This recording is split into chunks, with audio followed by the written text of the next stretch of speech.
Hola chicos, bienvenidos al maravilloso mundo de la música renacentista. Os vamos a presentar a los compositores más significativos de esta época. Y mientras te lo presentamos podrás disfrutar de la música de Luis de Narváez, con la canción Diferencias sobre Guárdame las vacas. ¡Comenzamos la aventura! Empiezo con Josquin de Prez, nacido en 1450. Fue un compositor francés del Renacimiento, considerado uno de los compositores europeos más importantes y la figura central de la escuela musical flamenca.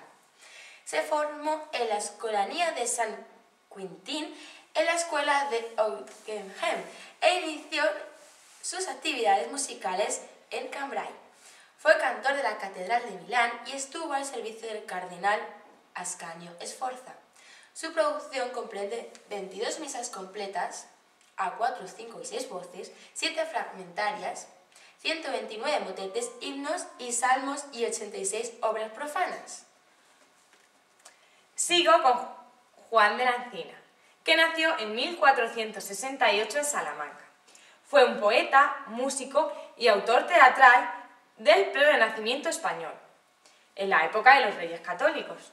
Perteneció, junto a Juan Anchieta, entre otros, a la primera época de la llamada Escuela Polifónica Castellana, una de las más importantes de España y que mejor representa la evolución polifónica de este país, siendo considerado uno de los patriarcas del teatro español. Alcanzó mucha fama con sus glosas y sus villancicos. Muere en León en 1529. Giovanni de Palestrina, compositor italiano renacentista, considerado como uno de los autores más importantes de la música religiosa católica y quizás el más representativo de la polifonía. Palestrina demostró que era posible usar tales recursos embelleciendo la música y además dar un mensaje claro e inteligible para el oyente. Su carrera es una de las más brillantes de toda la historia de la música, sin conocer ningún obstáculo. Bajo el papado de Julio III, fue maestro del coro de la Capella Giulia del Vaticano, aunque el papa posterior, Pablo IV, lo destituyó de su cargo por estar casado y escribir obras profanas. Voy a seguir con Tomás Luis de Victoria, que puede ser o es el más ilustre compositor español del Renacimiento. Nació en Ávila, pero estudió en Roma, probablemente con el compositor italiano Palestrina, al que sucedió en 1571 como director musical del Collegium Romanum. Entre 1578 y 1585 colaboró con el sacerdote italiano San Felipe Neri en la composición de música religiosa que culminó con el oratorio, aunque no se conserva ninguna obra suya de ese tipo. A partir de 1586 fue nombrado capellán, estableciéndose en Madrid, donde falleció en 1611.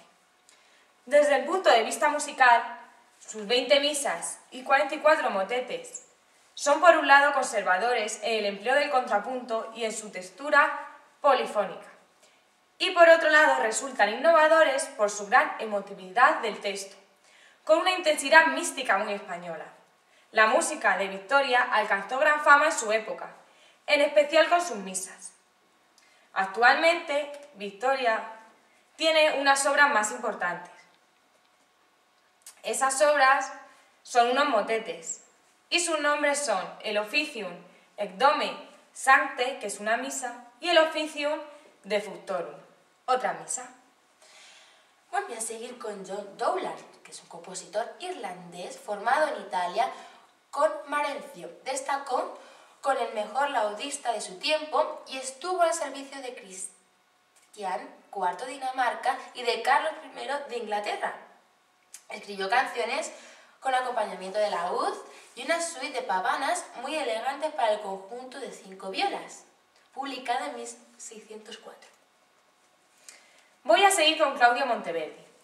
Nacido en Italia, estudia música en la escuela de la catedral de su misma ciudad y adquirió gran destreza en la armonización coral, aunque pronto desarrolla su propio estilo.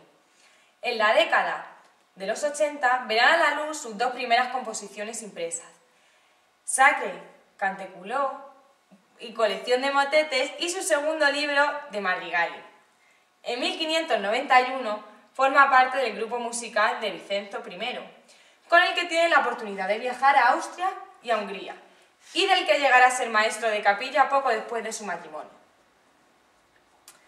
En 1591, aparte de formar el grupo musical, fue innovador de la música sacra, maestro del arte de expresar los sentimientos a través de la música y buscador de distintas alternativas y formas músico-vocales.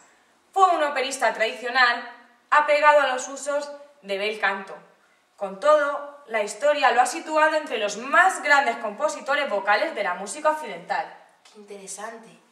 Bueno, por último, recuerda que la canción que has escuchado pertenece a Luis de Narváez, que nació en 1538 en Granada. En Granada, muy bien, Marta. Y fue el mejor violista español de su época. Su primera aparición fue en casa del comendador mayor de León, Francisco de los Cobos, a quien le dedica su principal obra. Luis de Narváez fue después como compositor del servicio de Carlos